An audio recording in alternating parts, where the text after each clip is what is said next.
Thank you for tuning in to the best parenting show on the internet, Post Daily Dose. It's the Post. It's the Post. It's the Post. The Post Daily Dose. It's the Post. It's the Post. It's the Post. The Post Daily Dose. It's the Post. It's the Post.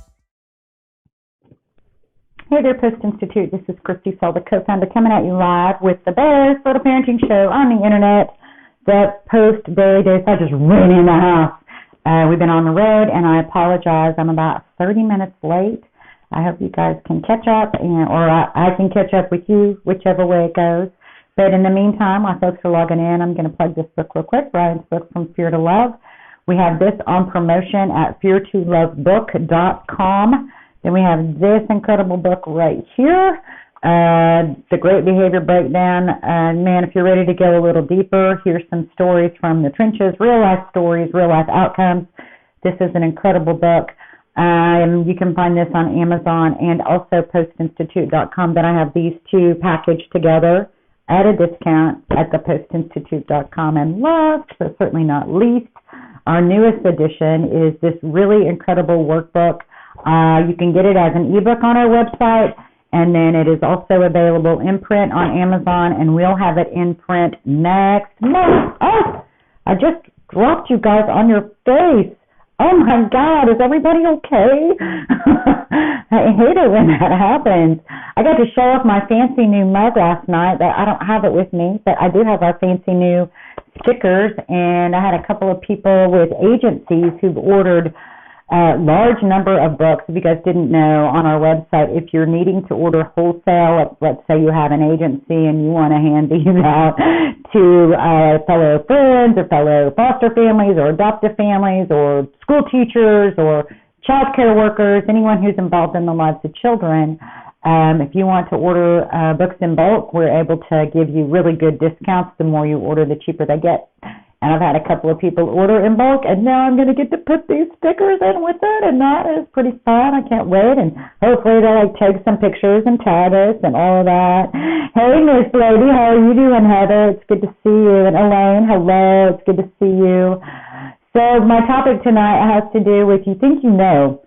Like, we think we're all like on the same page and going in the same direction, and then all of a sudden there will be a gap, like this glaring gap. And I've got a couple of stories about that.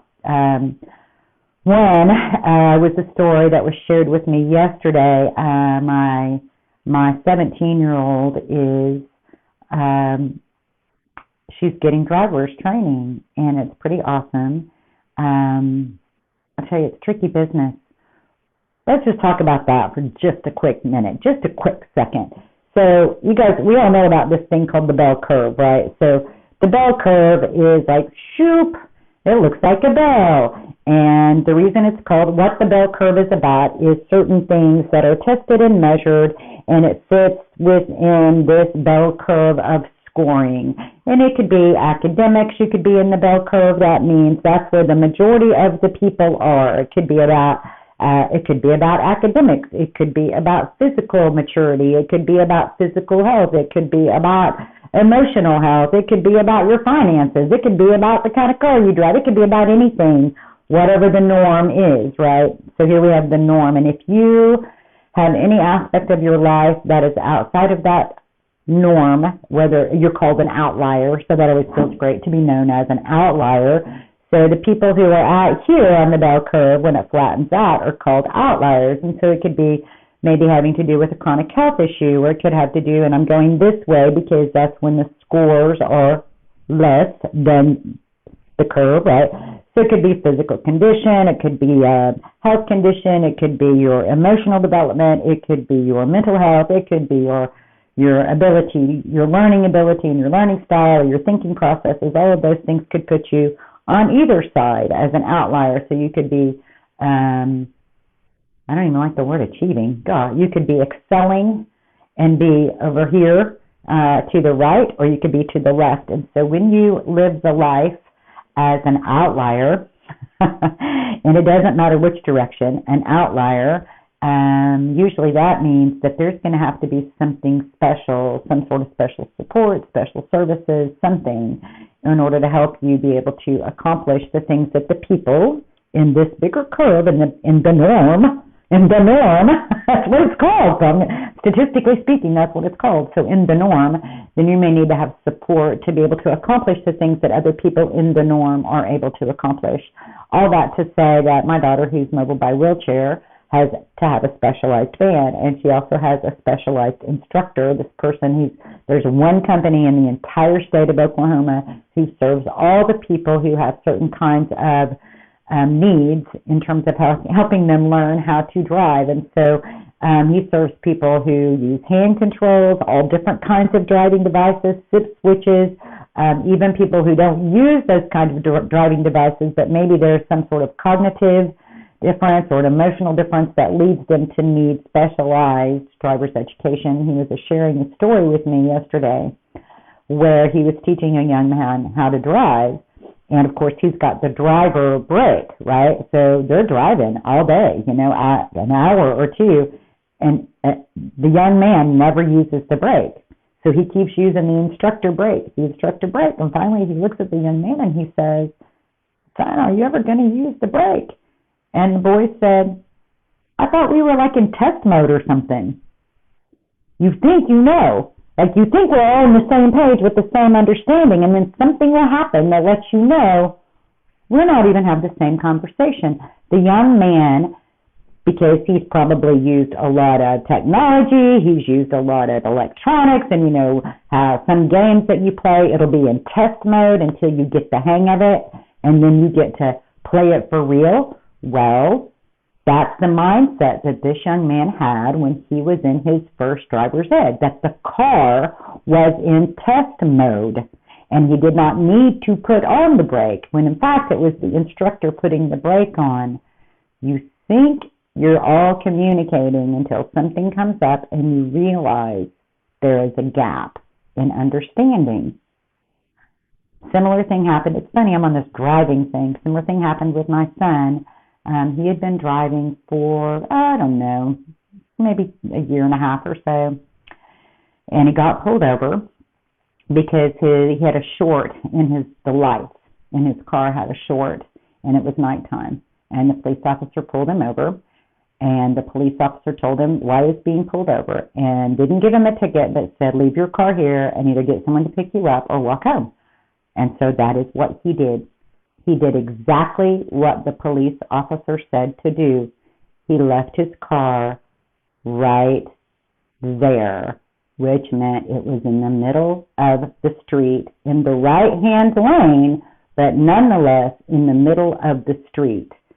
Not pulled off in a parking lot, not pulled off on the shoulder.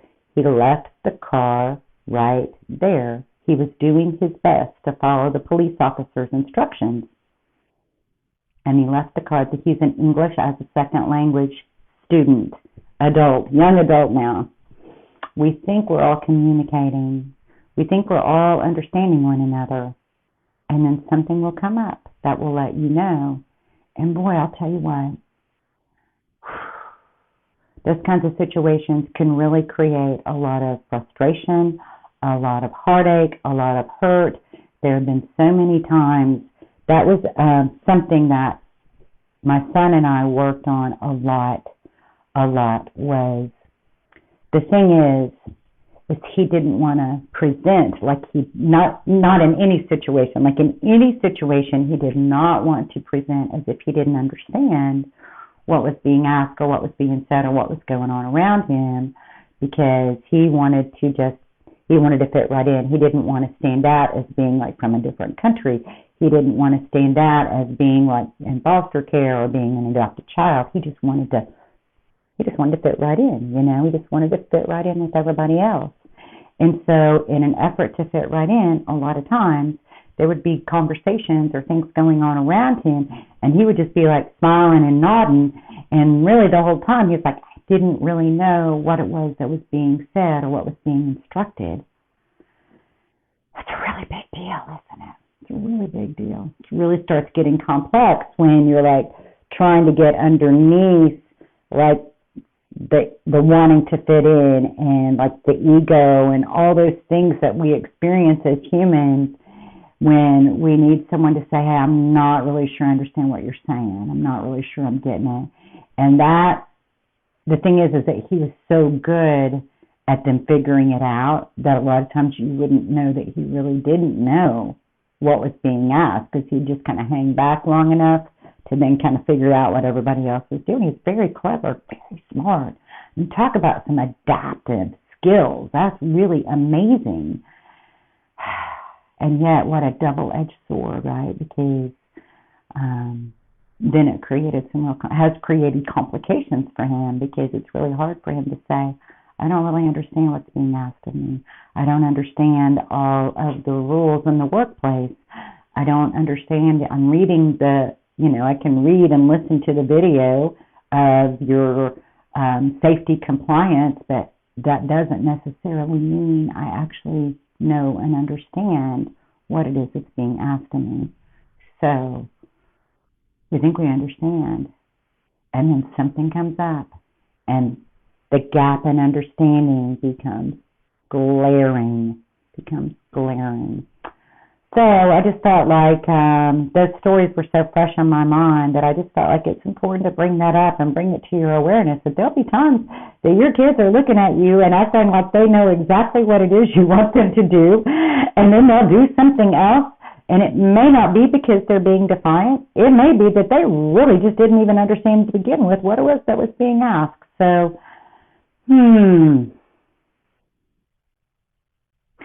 sometimes we've got to take some breaths, don't we? Take some breaths, give them the benefit of the doubt.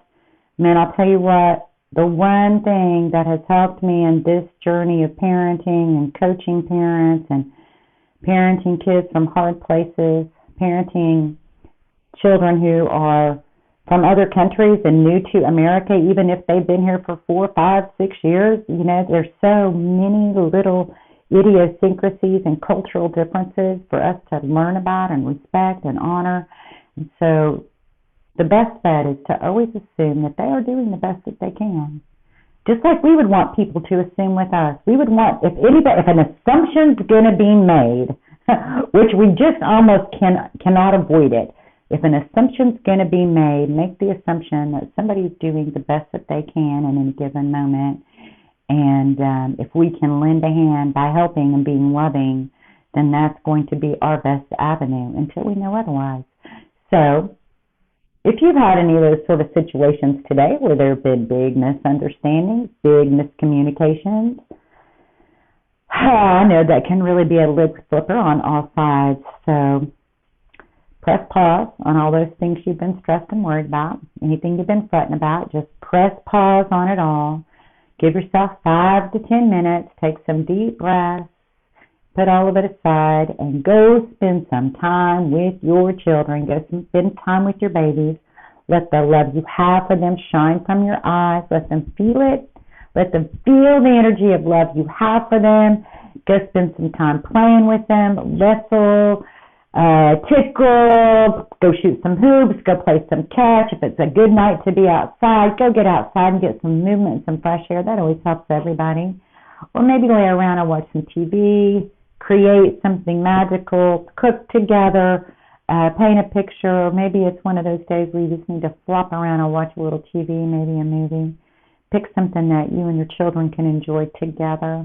And remember, we can act out of those blueprints of stress and fear and overwhelm. Or we can take 1 to 2 to 3 deep breaths, and we can choose love. And I see 2 people in particular I want to say hi to that are watching. That's Hannah and Sue, 2 people I love very much. Hannah, much love to you, doll. I'm pulling for you. I'm pulling for you, babe. You guys have a blessed night. We'll see y'all tomorrow.